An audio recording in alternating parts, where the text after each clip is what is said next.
Olá, bom dia para você. Bendito seja o nome de Deus que nos acordou com vida, que tem um plano para nós nesse dia de hoje e que pela graça e poder de Deus vai encher a sua vida de propósitos se você se ajoelhar na presença dele. Vamos fazer isso agora?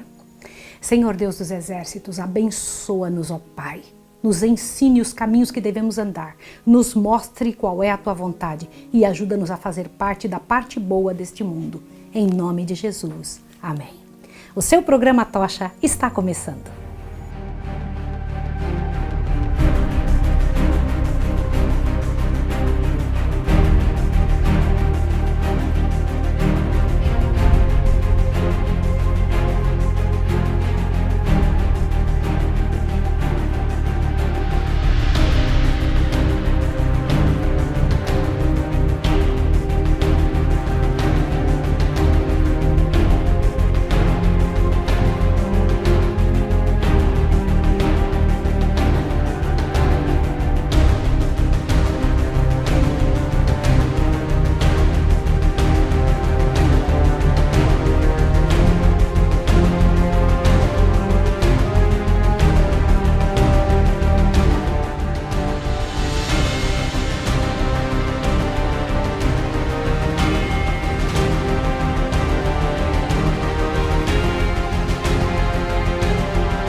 Você já parou para pensar que grande Deus é o teu Deus, que tem dado para nós a tocha da verdade como sendo uma das armas mais poderosas que o mundo já teve para poder iluminar o caminho da vida? A outra arma é o resultado de Jesus em você. Aquilo que a Bíblia causa, aquilo que a verdade provoca no coração humano. Pense sobre isso. Vamos ao nosso estudo, capítulo 14, Progressos na Inglaterra. Novamente, nosso Deus surpreende.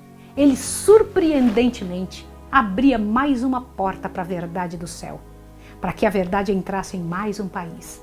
A tocha seria levantada para iluminar a Inglaterra toda. Enquanto Lutero estava lutando na Alemanha, Tyndale, lembra esse nome, era impelido pelo Espírito de Deus para fazer o mesmo na Inglaterra. A Bíblia de Wycliffe, que tinha sido traduzida do texto latino, ainda tinha muitos erros. Nunca havia sido impressa e custava muito caro. Era demais de caro um manuscrito. E em 1516, um ano antes de Lutero e suas teses, Erasmo de Roterdã publicou sua versão grega e latina do Novo Testamento. Em língua original, muitos erros que tinham sido corrigidos e tinha mais clareza de sentido agora. Mas o povo comum ainda estava em parte privado da palavra de Deus. Tyndale deveria completar a obra de Wycliffe, dando a Bíblia a seus compatriotas. Não é uma bênção, é o maior presente que alguém pode dar. Tyndale era ardoroso estudante, havia recebido a palavra de Deus de Erasmo e agora pregava sem temor. Quando lhe dizia que não iria compreender a Bíblia, ele respondia: quem ensinou a águia a procurar a presa? Pois nosso Deus nos ensina a encontrá-lo em sua palavra. Sois vós quem queimais os que ensinam e queimarias a Bíblia se pudesse. Olha só, que coragem, né? A pregação de Tyndale chamou a atenção e esclareceu muitas mentes. Mas os romanistas estavam de olho e mal o preletor saiu, acusaram-se de muitas difamações. A isso Tyndale falava: que posso fazer eu? Se o inimigo vem após e semeia também a mentira. Porque era só Tyndale sair de um lugar, vinham os romanistas atrás e falavam uma série de situações para arrancar da cabeça do povo aquilo que tinha sido ensinado. Ele dizia: preciso dar ao povo as escrituras e assim eles mesmos vão verificar se é verdade ou não. Entende por que Tyndale queria dar a Bíblia para o povo? Porque se ele só pregava, se ele só falava com sua voz e o povo não tivesse onde conferir, podia vir outra pessoa atrás e contar outra situação, outra invencionice, e o povo poderia acreditar. Então esse propósito tomou conta da mente de Tyndale. Ele começou o trabalho de tradução, porque queria que a palavra de Deus fosse dada a seu povo em sua língua materna. Um certo homem doutor católico, ele disse o seguinte a Tyndale, que tinha mais apreço pelas palavras do Papa do que pelos mandamentos das Escrituras: Ao que ele respondeu: se Deus poupar a minha vida, em poucos anos, mostrarei a vocês que um rapaz que conduz o arado saberá mais a Bíblia do que vocês. Foi expulso de sua casa, abrigou-se em Londres para conseguir traduzir a Bíblia, mas lá também ele era altamente perseguido e fugiu para a Alemanha. E lá começou a imprimir o Novo Testamento em inglês. Mas 2 vezes ele foi interrompido. Foi então para Worms, onde anteriormente Lutero havia defendido, lembra? A palavra de Deus perante a dieta, lembra disso? E com a ajuda de muitos amigos conseguiu 3.000 exemplares do Novo Testamento. Continuou seus labores e apesar da guarda estar de olho nos portos, né? Eles ficavam de olho para ver se entrava alguma coisa errada, assim mesmo a palavra de Deus foi levada para Londres e inundou toda a Inglaterra. Mas os romanistas tentaram suprimir a entrega dessas preciosidades. O Duque de Durham, presta atenção nesse homem, comprou de um vendedor de Tyndale todo o estoque por um preço exorbitante para queimá-las e destruí-las. Mas o valor que o Duque comprou ajudou a imprimir muito mais. E quando um dia Tyndale foi preso, pediram a ele que revelasse quem o tinha ajudado. Ao que Tyndale respondeu que o Duque de Durham tinha ajudado mais que qualquer pessoa.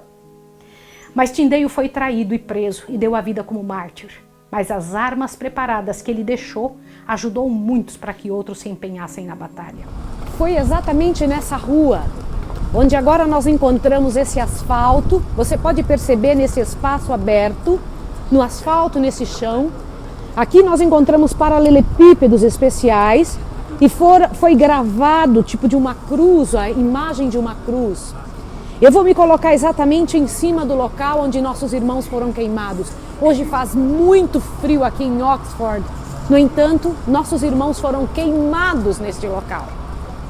E quando eu imagino coisas assim, quando eu imagino que eles deram sua vida bravamente pela verdade, eu fico pensando quanto nós hoje estamos fazendo e ainda o que nos espera, o ódio pela verdade do Evangelho.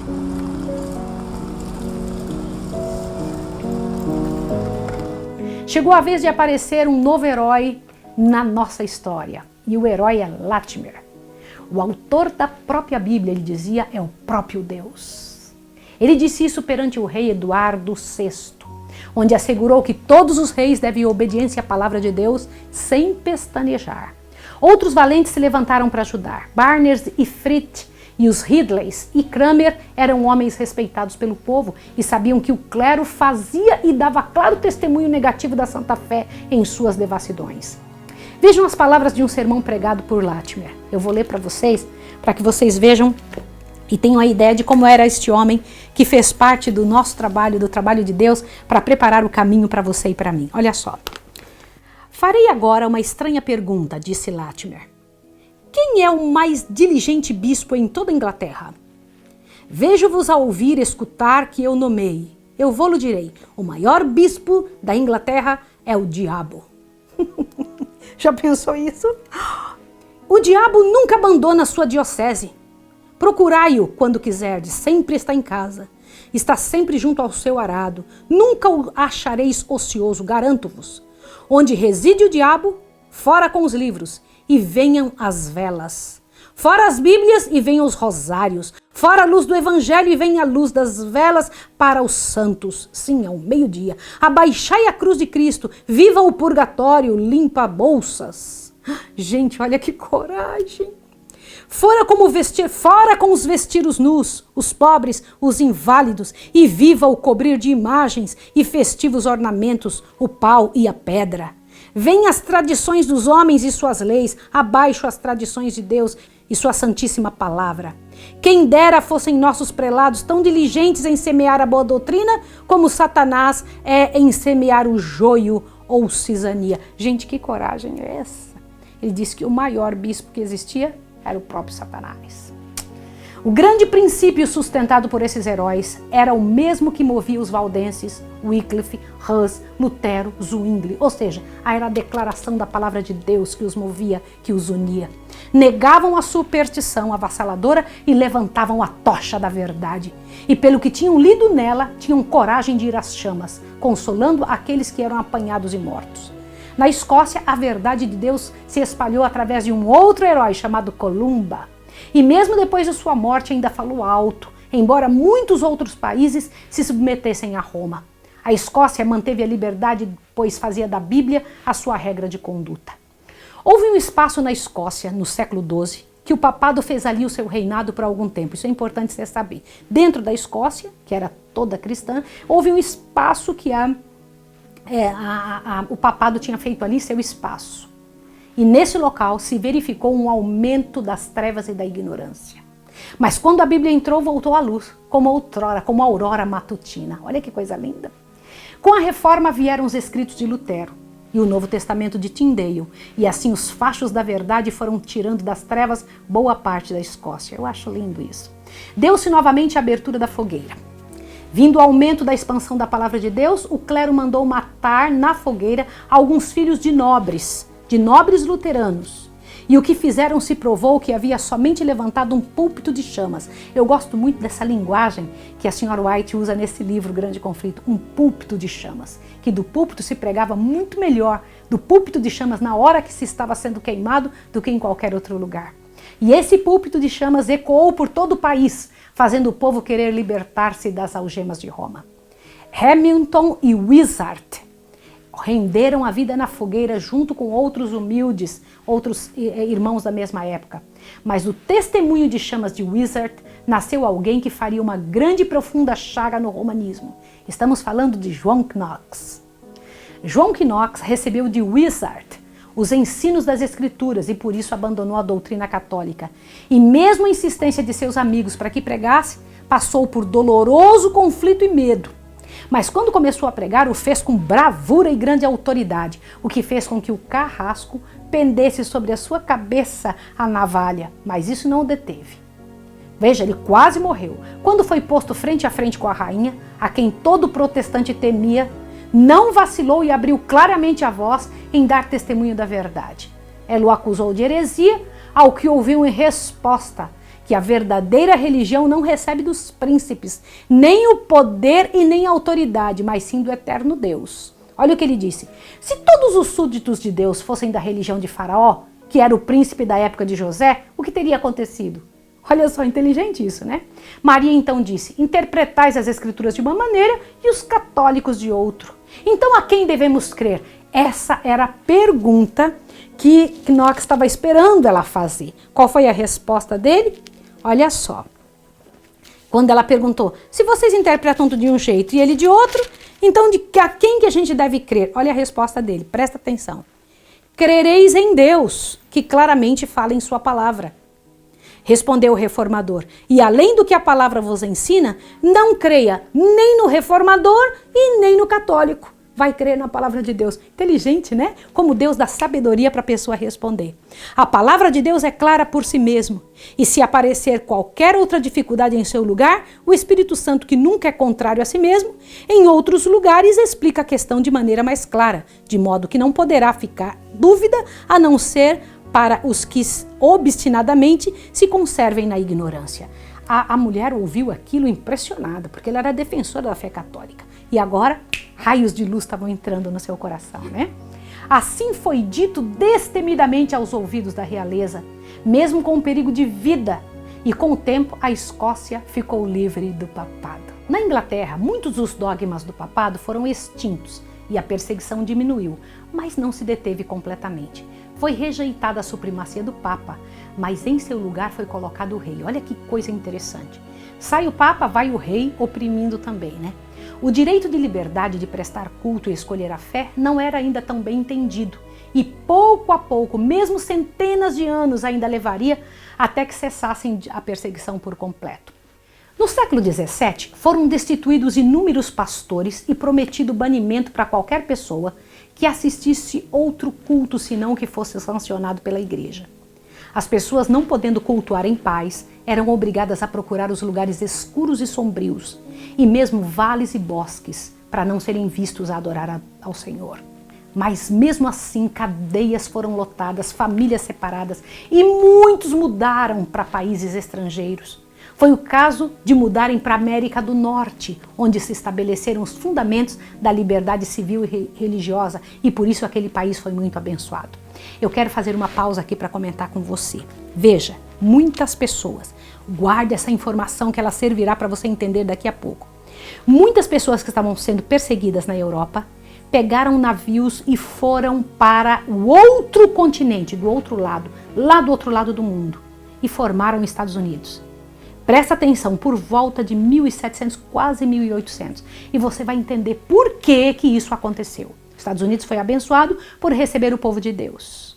Isso é muito importante você entender nesta hora. Novamente a perseguição resultou em benefício. Nos féditos porões, nas cadeias, na cadeia de Bedford, John Bunyan respirava a própria atmosfera do céu e ali escreveu a maravilhosa história do peregrino e da terra da destruição para a cidade celestial. O peregrino e a graça abundante, ao principal dos pecadores, obra escrita por Bunyan, tem animado a senda de sofrimentos de muitos cristãos hoje em dia. Vários homens contribuíram para a verdade triunfar e mais que suas obras, seu testemunho ainda fala e estão marcados no céu. Destaco Baxter, Flavel, Aleine, com suas obras de renome, mesmo tempos mais tarde, de grandes trevas espirituais, Winterfield e os Wesley foram que levantaram a tocha da verdade de maneira bem alta, sob riscos imensos. Você entendeu esses nomes que eu acabei de dizer? Os Wesleys. Você lembra deles? A Inglaterra estava tomada pelo vício, pelo declínio religioso que dificilmente se poderia diferenciar do paganismo. A grande cultura da justificação pela fé ensinada por Lutero estava quase esquecida e muitos voltaram a acreditar que o favor de Deus se obtém pela vida virtuosa e a observância do que a Igreja Suprema pedia. Quando Carlos Wesley esteve doente, ao perguntarem a ele sobre o que entendia da vida e o que ele confiava, ele respondeu que sua confiança estava nas obras que fazia. Não são meus esforços razão suficiente para a esperança? Perguntava ele. Só para você ver como eles estavam pensando que o correto era aquilo que a pessoa fazia que ganhava a confiança de Deus. Wesley e seus companheiros chegaram a ver que a religião se localizava no coração e que a lei de Deus se estende às ações. Então se esforçavam para manter uma vida correta, com detalhes de cuidado, para que pelas obras alcançassem a paz e agradassem a Deus. Mas isso não trazia paz ao coração. Lembra que todos estes que tentaram a paz pelo jeito errado, sempre chegaram a essa mesma posição que os Wesley estão chegando agora, percebiam que estavam sozinhos, que se sentiam sem Deus, porque tentavam pelas obras e não pela fé. Tinha sido uma mesma luta, a mesma luta que Lutero tinha tido na prisão em Erfurt, lembra disso? Os fogos da reforma deveriam brilhar novamente, e os que tinham fugido da Boêmia tinham trazido por séculos, vinha trazendo aquelas verdades pouco espalhadas. E foi destes irmãos que os Wesley receberam a palavra da vida. A conduta deles intrigava os Wesleys. E se perguntavam por que eram tão educados e dispostos. Por que não respondiam a insultos? Por que trabalhavam com tanta vontade e faziam sem reclamar os trabalhos mais duros? Um certo dia, em meio a uma tempestade violenta, eles estavam num barco, eles cantavam hinos, né? Quando a tempestade terminou, os Wesley perguntaram para estes morávios, né, para estes homens cristãos, perguntou a eles se eles não tinham medo. Eles disseram, graças a Deus, não temos. Mas e suas mulheres e filhos? Vocês não temem? E elas também não têm medo? Não têm medo que elas morram? Então eles responderam, nossas mulheres não têm medo de morrer. Aí quando eles chegaram em Savannah, os Wesley ficaram um tempo com os morávios, ficaram profundamente impressionados com a fé deles, com a simplicidade da devoção, sem formalismos na igreja. Eles eram pessoas simples, que viviam de forma simples. E isto encheu o coração de ambos, que chegaram a esquecer os anos de trevas que o cristianismo tinha vivido e pensaram estar mesmo na frente de Paulo fazendo tendas, né? De tão simples que aquele povo vivia. Então, quando eles voltaram para a Inglaterra, Wesley decidiu não confiar em suas obras mais. Ele estava sendo ensinado por um cristão morávio, sendo que em um de seus cultos foi lida uma parte dos escritos de Lutero, que acendeu a fé no coração e na alma de Wesley. Quando então ele disse, olha que coisa interessante, né? Como um detalhe pode transformar toda uma vida. Olha o que foi que Wesley falou, tá? Para você poder entender essa parte agora. João e Carlos Wesley, depois de serem ordenados para o ministério, foram enviados para uma missão na América do Norte, a bordo de um navio, esse navio dos Morávios. E então, quando voltaram, o que foi que aconteceu? Olha o que foi que ele disse quando ele percebeu e entendeu aquela leitura, aquela situação de que, puxa vida, eu não preciso fazer coisas. Eu tenho que amar ao Senhor, confiar nele e então minhas obras serão de agradecimento a Ele, não para ganhar salvação. Olha o que ele disse. Senti o coração aquecido de maneira estranha, disse ele. Senti que confiava em Cristo, Cristo somente para a salvação, e foi-me concedida a certeza de que Ele tiraria meus pecados, sim, os meus, e me salvaria da lei, do pecado e da morte. É gostoso ver alguém sendo trazido das chamas do pecado para alguma coisa boa, né? Durante longos anos tinha buscado a Deus e agora o havia encontrado. Agora queria pregar e dizia: considero o mundo todo a minha paróquia. Passou a vida pregando e levando o estandarte ensanguentado de Cristo para onde ele conseguisse chegar. Winfield e Wesley foram preparados para a obra mediante grande convicção de que eram grandes pecadores e estavam sujeitos a muita zombaria e escárnio, mesmo pelos que participavam da universidade. Eram chamados de metodistas por seus descrentes colegas. Agora você vai entender de onde veio a igreja metodista. Vejamos um pouco de seus vários lugares onde eles viveram. Eu quero que você assista esse filme agora comigo. Viaje conosco agora por esses espaços especiais na vida dos Wesley. Viaje conosco. Estamos em Oxford, na Inglaterra. Essa mesma praça presenciou pregações e muitos momentos especiais da vida dos irmãos Wesley, Latimer, Tyndale e outros que foram nossos antepassados na luta pela reforma. Olá, queridos. Vocês não imaginam onde eu estou. As oportunidades que o Senhor Deus tem dado para que esse documentário se torne glorioso, um deles foi concedido hoje. O espaço em que eu estou, neste ano em que eu me encontro, 2016, na verdade, há alguns anos atrás, vários deles, se sentou nessa mesma cadeira John Wesley, um dos nossos grandes reformadores, irmão nosso do passado. Ele e seu irmão Carlos, junto com outros reformadores da época, trouxeram grande luz para a Inglaterra. Estamos em Oxford. Neste local, ele se assentava para estudar. Grande parte das escrituras que foram estudadas trouxeram luz, não somente para Wesley, como também para toda a comunidade cristã e para o mundo inteiro. E pela graça e poder de Deus, podemos dizer hoje que, diante do Senhor, as verdades estudadas nesta sala, nesta mesa, por este homem de Deus, puderam ser levadas para vários locais do mundo, aquela luz que não se apagará jamais. Queridos, aqui temos mais uma relíquia interessante desse nosso irmão do passado. Observe isso daqui. Olha a quantidade de livros que eu tenho nessa pequena biblioteca. Pequena em tamanho, mas grande em compêndios. E em cada um deles, eu consigo selecionar o nome escritos de John Wesley. História da Inglaterra, hinos que ele escreveu, são vários hinários que constam o nome dele como autor. Vários escritos, irmãos queridos. É muito importante que você observe isso. Homens que trabalharam arduamente. Eu fico pensando do pouco que fazemos, quase nada do que nós hoje, com tanto em nossa mão, estamos desenvolvendo para o Evangelho aquilo que acreditamos. Pense sobre isso.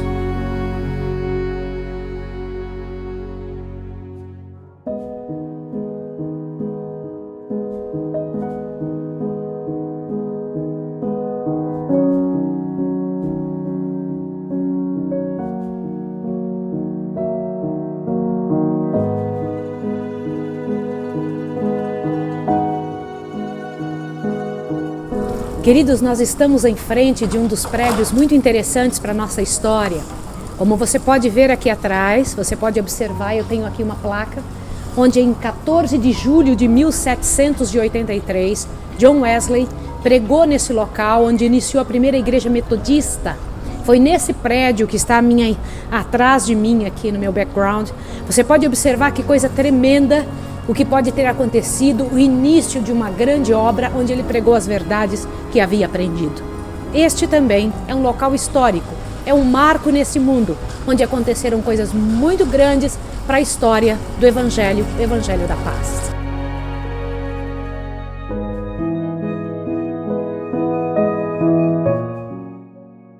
Essa é a casa onde morou John Wesley em Londres, hoje transformada em um museu nacional. Veja sua sala, seus pertences, fotos, cadeira, pedaços de sua vida e vivências. Salas onde teve tempo de estudar. Cada espaço lembra sua vida simples, seus costumes, livros, roupas e particularidades. Esse é o quarto em que ele dormia, e nessa pequena sala ficava de 2 a 3 horas diariamente em busca do seu Senhor. Susanna Wesley foi sua mãe e mestra nas verdades da Palavra de Deus. Essa é a última capela em que foi pastor. Paredes silenciosas que ouviram pregações fervorosas de quem aceitou a verdade para o seu tempo. Quando será pregado o último sermão nesta terra? Qual a última mensagem que será dada ao Senhor dos Exércitos? Deste púlpito, John Wesley pregou o seu último sermão.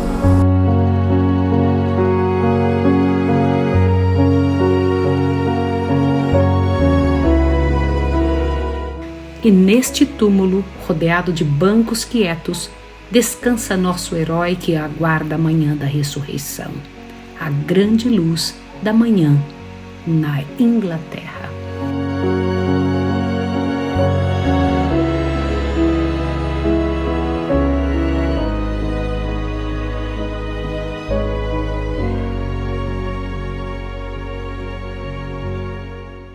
Gostou do que você viu? Eles eram membros da igreja anglicana, mas Deus mostrou a sua palavra e o Espírito Santo e os impelia a pregar a Cristo e esse crucificado. Milhares se converteram e a reunião deles foi chamada de União Metodista. A obra dos Wesley era reforma e reavivamento dentro da própria fé cristã. E muitos do paganismo e do clero se converteram também e começaram a pregar a verdade pura em suas paróquias. Eu preciso explicar uma coisa para vocês.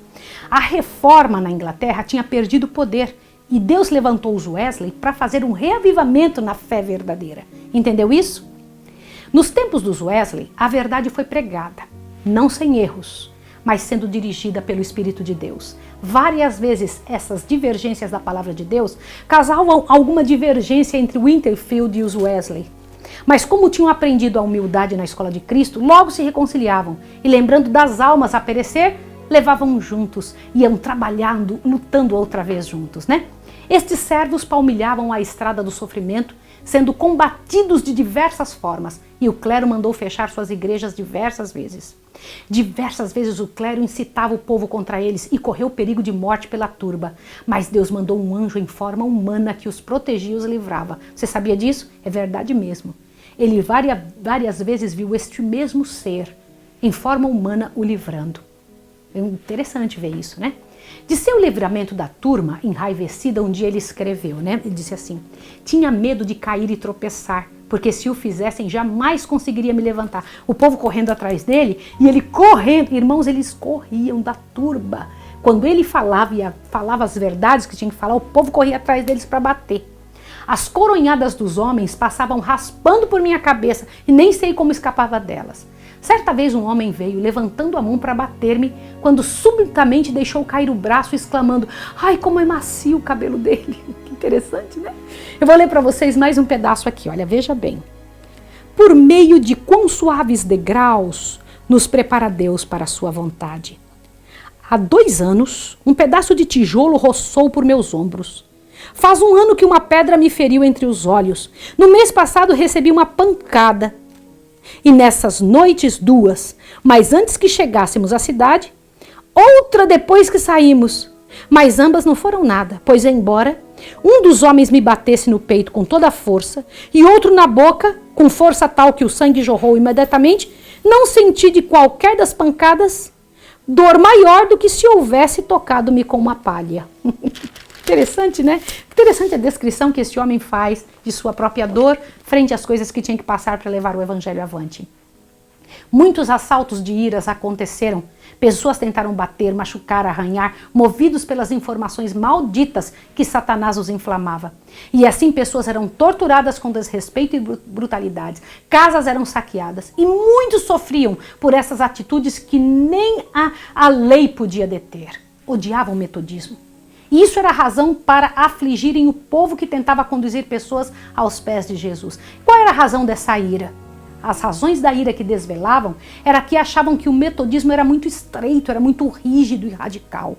Outros achavam que era uma forma de romanismo e outros ainda diziam que eram fanáticos. Aí Wesley respondia: não posso moldar a palavra de Deus aos vossos próprios gostos.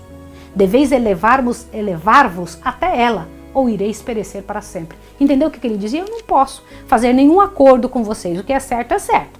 Então eu vou ler para você mais um pedaço aqui do que ele dizia.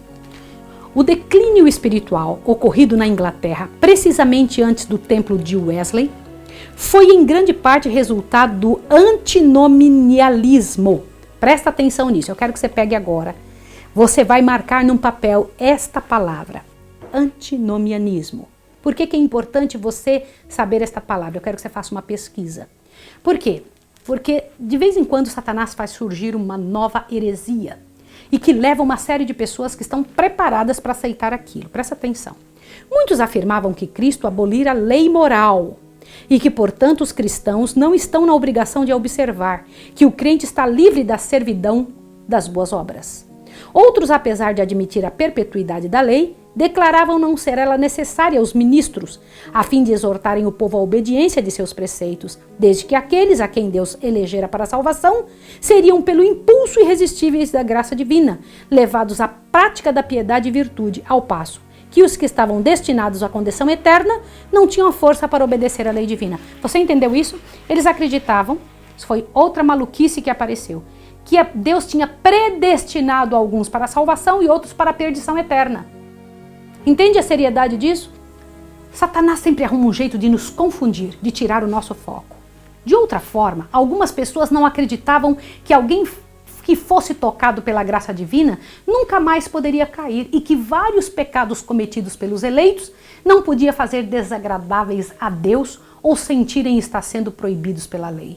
Isso é muito sério. Essas monstruosas doutrinas são, na verdade, o que muitos hoje repetem e pregam nos púlpitos, dizendo que a verdade se molda à sociedade e, por isso, não são propriamente pecado. Quem começou essas doutrinas foi Satanás no céu, ao tentar desvalorizar e tornar sem efeito a lei de Deus. Toda doutrina que desvaloriza a lei de Deus é contrária às Escrituras. Em relação à doutrina de que Cristo anulou a lei, veja o que Wesley escreveu. Dá a impressão que Wesley era adventista. Dá uma olhada o que ele escreveu a respeito disso. Cristo não anulou a lei moral contida nos 10 mandamentos e encarecida pelos profetas. Não era desígnio de sua vida revogar qualquer parte da mesma. Ela é uma lei que jamais poderá ser destruída, que permanece firme com a fiel testemunha no céu. Existiu desde o princípio do mundo, sendo escrita em tábuas de pedras, mas no coração de todos os filhos dos homens quando saíram das mãos do Criador. Olha que lindo! E embora as letras que uma vez foram escritas pelo dedo de Deus, ora estejam em grande parte apagadas pelo pecado, não podem elas contudo, ser totalmente obliteradas enquanto tivermos qualquer consciência do bem e do mal.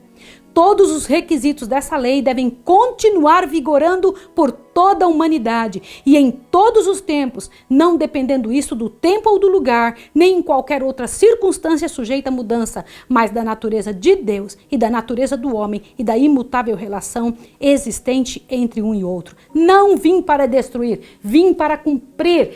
Wesley pensava do jeito certo, sim ou não? Continuou, há perfeita e mais íntima ligação entre a lei e os evangelhos. Entre os mais obstinados inimigos do evangelho está aquele que aberta e explicitamente julgam a lei, falam mal da lei, ensinam o homem a destruir, anular, afrouxar, desfazer a obrigação da observância. Não apenas menor dos mandamentos, mas todos de uma vez. Você entende o que Wesley pensava? Ele tinha a ideia correta, que não se tira a lei do Evangelho de Cristo.